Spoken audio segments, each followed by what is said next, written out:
جب میں نے ان بچوں کی اور ان لوگوں کی تصویریں دیکھیں تو میرے پاس کوئی جملہ نہیں ماں سوائے اس کے کہ ہم ان کے لواحقین سے بھی معافی مانگتے ہیں، ہم شرمندہ ہیں، بحیثیت قوم شرمندہ ہیں۔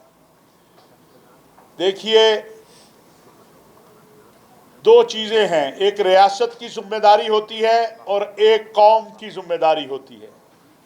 اس واقعے میں پتہ چلا کہ قومی ذمہ داری جو تھی اس میں بھی کوتاہی ہوئی، اور جو حکومتی یا ذمہ داران انتظامی ذمہ داری میں کوتاہی ہوئی ہے، جیسے وزیر اعظم صاحب نے کہا ہے، انشاءاللہ جنہوں نے بھی یہ کوتاہی کی ہوگی وہ اپنے انجام کو ضرور پہنچیں گے، وہ ضرور ان کو سزا ملے گی۔ لیکن میں سمجھتا ہوں یہ بحث کا وقت نہیں ہے، ہم اس میں بحث کر کے مزید جو ہے وہ لوگوں کے دلوں کو زخمی کریں گے۔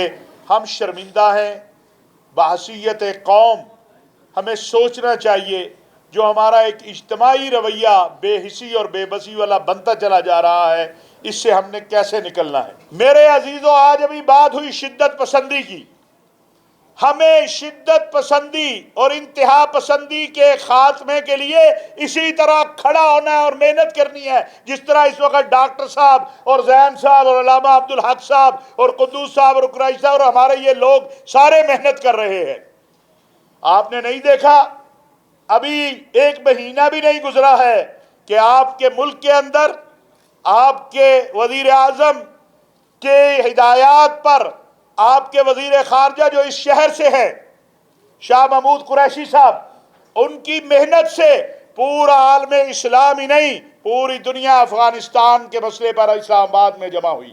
یہ 41 سال کے بعد مسلم امہ کا افغانستان کے مسئلے پر اجلاس تھا، OIC کا۔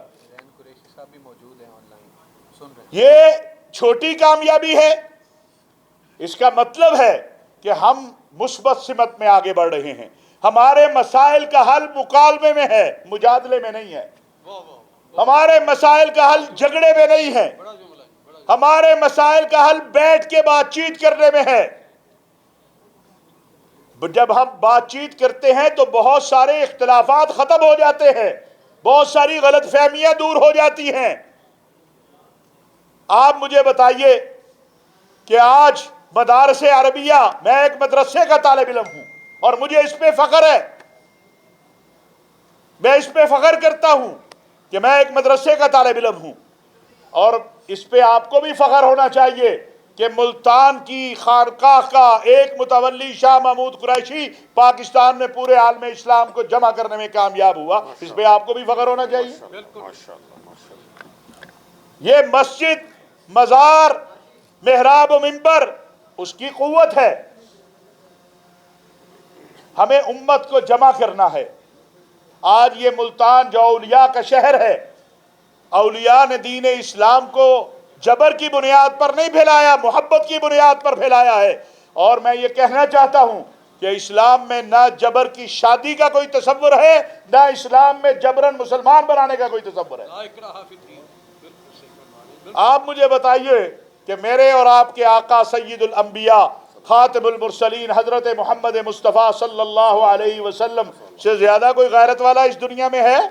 کوئی حمیت والا، شرافت والا، شفقت والا، عظمت والا، عزت والا، صداقت والا؟ اگر میرے آقا علیہ السلام سیدنا علی کرم اللہ وجہ کی شادی کے موقع پر، جو کہ طے ہو چکی تھی، آسمان پر لکھا جا چکا تھا، کیونکہ میرے نبی کوئی ایسا کام نہ کرتے ہیں، نہ بولتے ہیں، نہ چلتے ہیں، نہ لکھتے ہیں جو وحی کے علاوہ نہ ہو۔ وَمَا يَنْطِقُ عَنِ الْهَوَىٰ إِنْ هُوَ إِلَّا وَحْيٌ يُوحَىٰ۔ تو میرے آقا نے اپنی بیٹی سیدہ فاطمۃ الزہرا سے پوچھا، ہم سب کی بیٹیاں فاطمۃ الزہرا سلام اللہ علیہا پر قربان ہو جائیں، کہا بیٹی تمہارا نکاح علی کے ساتھ کر دوں؟ اگر رسول اللہ صلی اللہ علیہ وسلم اپنی بیٹی سے پوچھ سکتے ہیں تو آج کا مولوی صاحب یا جاگیردار یا سرمایہ دار یا وڈیرا کیوں نہیں اپنی بیٹی سے پوچھ سکتا؟ تمہاری عزتیں کو میری نبی کی معاذ اللہ عزتوں سے زیادہ ہے کہ تم اپنی بیٹیوں کو باندھ دیتے ہو بغیر پوچھے ہی؟ دین نے انہیں یہ حق دیا ہے کہ ان سے پوچھا جائے کہ بیٹا فلاں جگہ تمہارا نکاح کرنے لگا ہوں، کر دوں کہ نہ کر دوں؟ بیٹیوں کا بھی یہ احساس ہونا چاہیے، بیٹوں کو بھی ہونا چاہیے۔